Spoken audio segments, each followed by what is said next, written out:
सर्वमङ्गलमाङ्गल्ये शिवे सर्वार्थसाधिके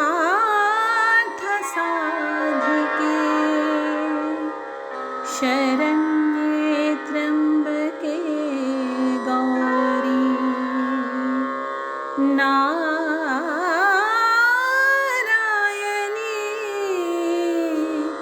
नमोस्तुते।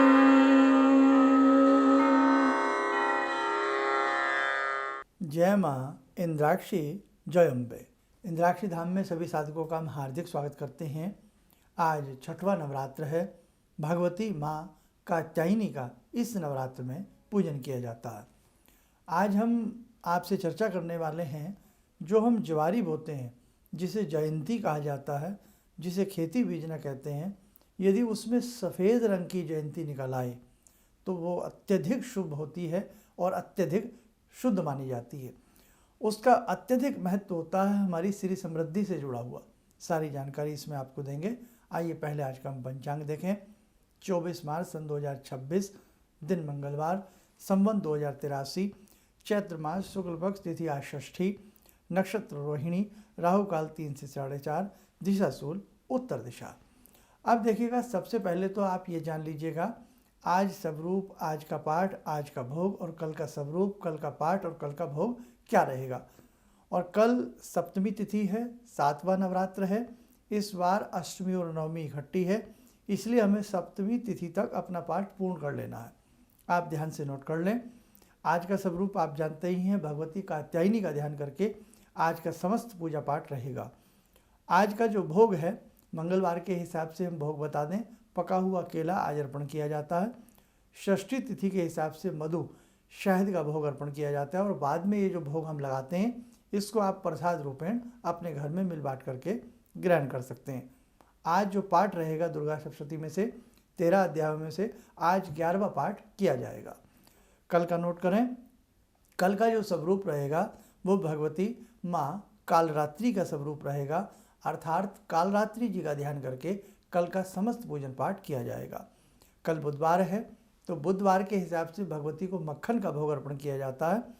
साथ में सप्तमी तिथि के हिसाब से गुड़ का भोग अर्पण किया जाता है। तो जो भी आपके पास हो, गुड़ हो, मक्खन हो या फिर दूध हो, जो भी हो वो अर्पण कर दीजिएगा। लेकिन तिथि के हिसाब की बात करें तो आपको बता दिया, गुड़ सबके पास मिल ही जाता है, अर्पण कीजिएगा, या गुड़ से बना कोई पदार्थ। पाठ जो रहेगा, अब ये बहुत ध्यान देने वाली बात है, कल सप्तमी तिथि है, 7वां नवरात्र है, तो कल का जो पाठ रहेगा वो 12वां और 13वां पाठ करें। उसके बाद निवारण मंत्र करें, और वो तीनों मंत्र जो आगे पीछे वाले होते हैं वो बाद में कर लेना। फिर तीनों रहस्य पढ़े जाएंगे कल। विशेष बात ध्यान रखें, जिनके पास दुर्गा सप्तशती का ग्रंथ है उसमें पीछे की तरफ 3 रहस्य हैं, जिसमें तीनों रहस्य जो हैं कल जब आप पाठ पूरा कर लें, 12वां 13वां अध्याय कर लें, नवारण मंत्र की माला कर लें, उसके बाद आप प्राधानिक रहस्यम, वैकर्तिम रहस्यम और मूर्ति रहस्यम, कल तीनों रहस्य पढ़े जाएंगे। कल आपका इस प्रकार से 13 अध्याय संपन्न हो जाएंगे और आपका एक पाठ पूर्ण हो जाएगा। अब हम जयंती की बात कर रहे थे। जो हम ज्वारी बोते हैं, जयंती बोते हैं, वो बहुत महत्वपूर्ण होती है। कहीं कहीं शारदीय नवरात्रों में जयंती बोई जाती है और कहीं कहीं दोनों ही नवरात्रों में ज्वारी बोते हैं, जयंती बोते हैं। इस ज्वारी कह लें, जौ को कह लें, इसे हम मूल रूप में जयंती कहें तो बड़ा उपयुक्त है। इसको जयंती संस्कृत में इसको कहा जाता है। अब अक्सर बहुत लोगों के नहीं हो पाते, कुछ लोगों के बहुत ज़्यादा हरे होते हैं, कुछ लोगों के नीचे से लेकर के ऊपर तक बिल्कुल पीले पीले से हो जाते हैं। तो कहीं ना कहीं मिट्टी का प्रभाव, पानी का प्रभाव, बहुत सारी चीज़ों का प्रभाव भी आता है। तो वहाँ आप कोई वहम ना किया करें। अब दूसरी बात करते हैं, यदि इन जयंतियों में से कोई जयंती नीचे से लेकर के ऊपर तक बिल्कुल दूध रंग की, सफ़ेद रंग की हो जाए, होती हैं बहुत के घर में, और ये भी मत समझ लेना अगर नहीं होती हैं तो भगवती नाराज हैं, ऐसी कोई बात नहीं है। बस भगवती का प्रसाद है, कई बार नहीं भी मिल पाता और कई बार बहुत अच्छे से मिल जाता। तो आप ऐसा ही समझें, बिल्कुल अपने मन में किसी प्रकार की मलिनता या ऐसा कोई भाव न लाएं। अब जैसे हम अपने ही अनुभव की बात करें, कई वर्षों में कई बार सफ़ेद जयंती प्राप्त हो जाती है, कई बार नहीं भी होती है, हर वर्ष भी कई बार हो जाती है। तो आपके नीचे से लेकर के ऊपर तक जो जयंती वाइट कलर की हो, सफ़ेद रंग की हो, वो अत्यधिक शुभ है। जब हम अष्टमी आदि का पूजन करते हैं उसी दिन चांदी से इसको काटा जाता है और आप उसे क्या करें, किसी लाल कपड़े में या किसी पवित्र उसमें वस्त्र में रख करके उसको तिलक लगावें, धूप दीप देवें और सदैव सदा के लिए अपने गल्ला लौकर तिजोरी में कन्या पूजन के उपरांत इसको रख लें। अत्यधिक घर में श्री समृद्धि का वास रहता है। साक्षात ये भगवती का प्रसाद रूपेण मानी जाती है।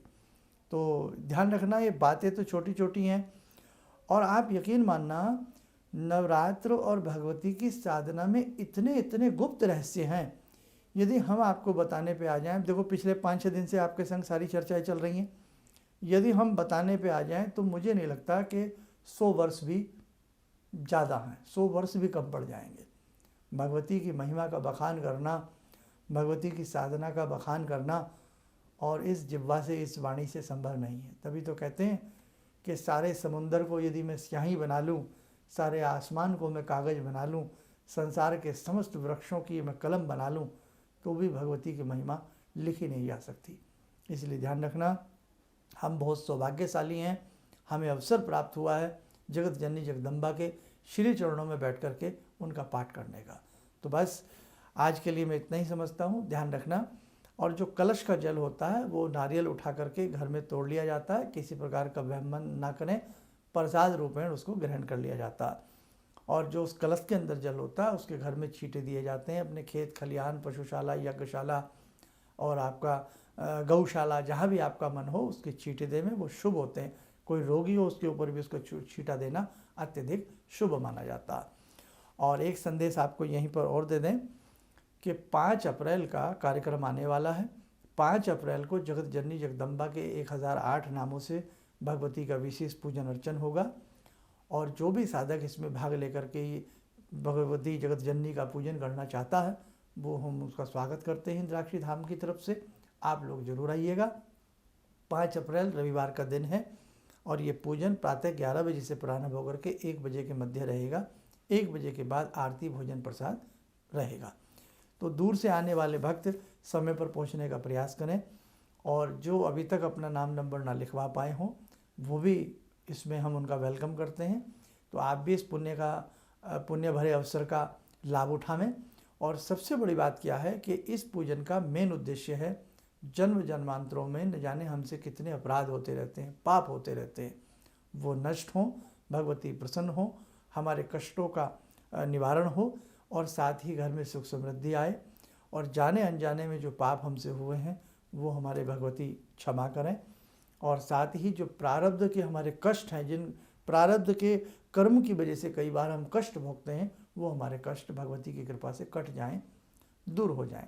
इस पूजन में आप स्वयं भी आइए, परिवार के संग आइए, मित्रों को लाइए, अपने आस पड़ोस में जो भी आपको लगता है, क्योंकि कहते हैं ना दिए से दिया जलता है। तो इसमें हम ये ना सोचें कि हम अकेले इस पुण्य का भागी बने, हमें अधिक से अधिक अपने साथ भक्तों को जोड़ करके पुण्य का भागी बनाना चाहिए। और यही बात होती है कि स्वयं भी पुण्य अर्जित करें और दूसरों को भी पुण्य अर्जित करने का हमें अवसर देना चाहिए। वही बड़े दिल वाला व्यक्ति होता। आइए समय हो चला आज की ध्यान साधना का, जुड़ते हैं भगवती माँ कात्यायनी से। ॐ सिन्दूरारुणविग्रहां त्रिनयनां माणिक्यमूलस्फुरात् स्तारानायकशेखरं स्मितमुखी भापेन वाक्षोरुवां पाणिभ्यामलपूर्णरत्नचषकां रत्नोत्परां बिभ्रति सौम्यां रत्नगटस्थरक्तचरणां ध्यायेत्पराम् अम्बिकां खड्गं चक्रगदेषु चापपरिगान् शूलम्बुशुण्डिं शिरा शङ्खं संदधतीं करे स्त्रीनयनां सर्वाङ्गभूषावृतां नीलासमद्युतिमास्य पाददशकां सेवे महाकालिकां यामास्तो स्वपितैहरो कमलजो हन्तुं मधुं कैटवम् विद्युद्दाम समप्रभां मृगपते स्कन्दस्थितां भीषणां कन्या विहकरवालखेटविलसा धस्ताविरासेवितां हस्तैश्चक्रगदाशिखेटविशिखां चापं गुणं तर्जनीं विप्राणामलिलात्मिकां शशिधरां दुर्गां त्रिनेत्रां भजे। कवच बना लें, ध्यान करें, जगत जननी का शुभ आशीष हम सबके ऊपर बरस रहा है।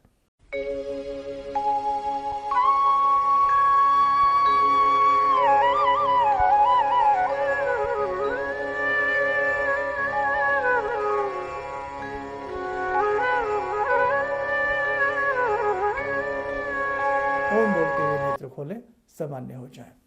बाकी इसके लिए रजिस्ट्रेशन करा लीजिएगा।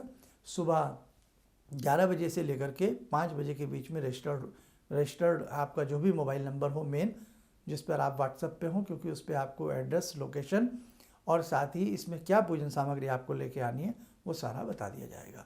चलिएगा, आप सब लोग स्वस्थ रहें, सुखी रहें। इन्हीं शुभकामनाओं के साथ हम अपनी वाणी को विराम देते हैं। जय जय अम्बे। किसी भी समस्या के समाधान के लिए मिले प्रसिद्ध हस्तरेखा एवं वास्तु विशेषज्ञ प्रोफेसर धर्मेंद्र शर्मा जी से। नोट: शिविर में भाग लेने हेतु एवं व्यक्तिगत रूप से मिलने के लिए कॉल करने का समय सुबह 10 बजे से शाम 6 बजे तक। हमारे विभिन्न ज्ञानवर्धक कार्यक्रम देखने के लिए आप हमें अभी सब्सक्राइब करें, बेल आइकन को प्रेस करें ताकि आप देख सकें हमारा कार्यक्रम सबसे पहले। और अधिक जानकारी के लिए फेसबुक पेज को लाइक करना न भूलें।